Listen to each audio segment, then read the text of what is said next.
Welcome back. We're still with the Minister of Health, Professor Isaac Adewole. Thank you for joining us once again. Thank you once again, Gloria. But let's resume with the budget of the ministry right now. Is the budget able to cover things like the recent announcement you made, drafting core members into the NHIS and, several other things that are on ground? The answer is no, because the budgetary processes is not something that takes place in one day. What we have today were considered, tabled, and submitted in 2016. What we are doing now is to put in place programs for 2018. The inclusion of NYC members, the central mobilization and posting of house officers are things that will happen in 2018. Okay. So that gives us ample time to plan, cost, and then mobilize resources for it. Well, is this something that can be sustained, this new drive? Spend about 4 billion for Nigerians, it can be sustained. One life is worth more than 4 billion naira. We lost 3 people last year. And what we need to do is to really consider these young chaps, men and women, serving this country, promoting national unity. We need to take care of them, give them the best that this country can offer. And no price is too high to pay for that. What was the case that triggered this decision? The fact that we lost 3 UCOPers, I think one in Baisa, one in Kano, another one in either Zamfara or Jigawa. We lost 3 last year. And to us, that's a loss too many. And we looked into why did it happen. What came to fore had to do with the poor quality of health services we're offering to these corpers. And the first thing we did was to ask the tertiary institutions, teaching hospitals to take over their care services. And that is happening. But that is not sustainable. And that's why we moved on to something more sustainable, funding it properly. Because for now, I'm getting bills from the teaching hospitals. Say, oh, we expended so much. And that was not in their budget. So we needed something more sustainable. So including them in the NYC scheme is the sustainable option that we have. Talk about the case of polio. You mentioned recently that it has fizzled in Kwara State. No, that's cholera. Yes, exactly. Talk about polio is Borno State. Okay.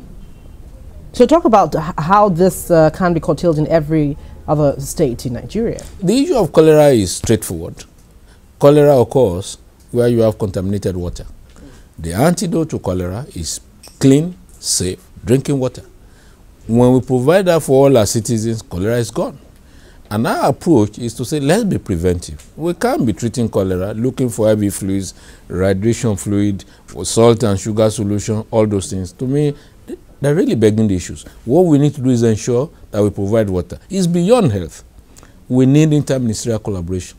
We need to work with local government. We need to work with the environment, work with water resources, and ensure that we offer our people safe, portable drinking water. I know there are lots of cases of inadequate water really in several communities. That's the challenge. But this cannot be, Yeah, we can take it on by making sure that our priority is to provide water for our people. Our experience in Borno indicated clearly that the second commonest problem there is diarrhea. And diarrhea, as I've said, has to do with a bad environment and absence of safe water. And I discussed with the Minister of Water Resources. I spoke to the governor. We need to make sure that our people in Borno State have access to water, and safe water for that matter. Bring us up to speed with the primary health centers and the rehabilitation that the president flagged off. It's a race, a journey. We set a target of 10,000 for ourselves. Yes. DFID, through the MNCH2, is working on 950 in the Northwest. We signed an MOU with 3 for European Union to work in 3 states. The ministry is taking care of 110. We've awarded the contract. We are hoping that any time from now we'll flag off more, commission more that are ready. Some states have taken it on, and to me it's a delight, because we are telling the states that our priority should not be secondary and tertiary. It should be primary. When we take care of primary, the tertiary, the secondary will function well.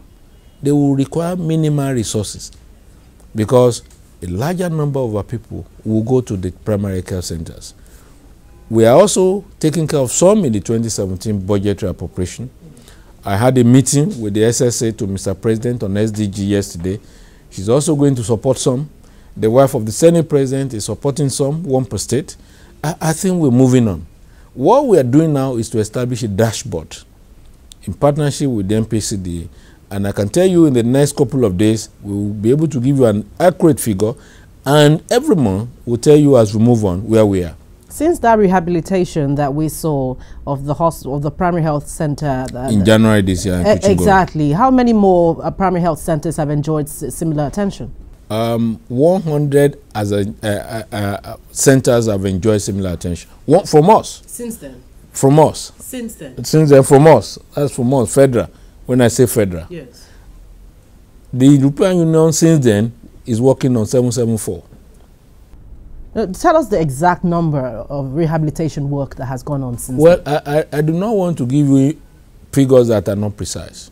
That's why I said, give me another 1 week, I'll tell you exactly where we are. And every month, I'll be revising the figure.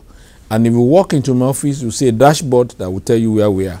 So for now, we don't have any idea? For now, we think we are close to 3,000. Since January? Since January. Across? Well, since last year, because it didn't start in January.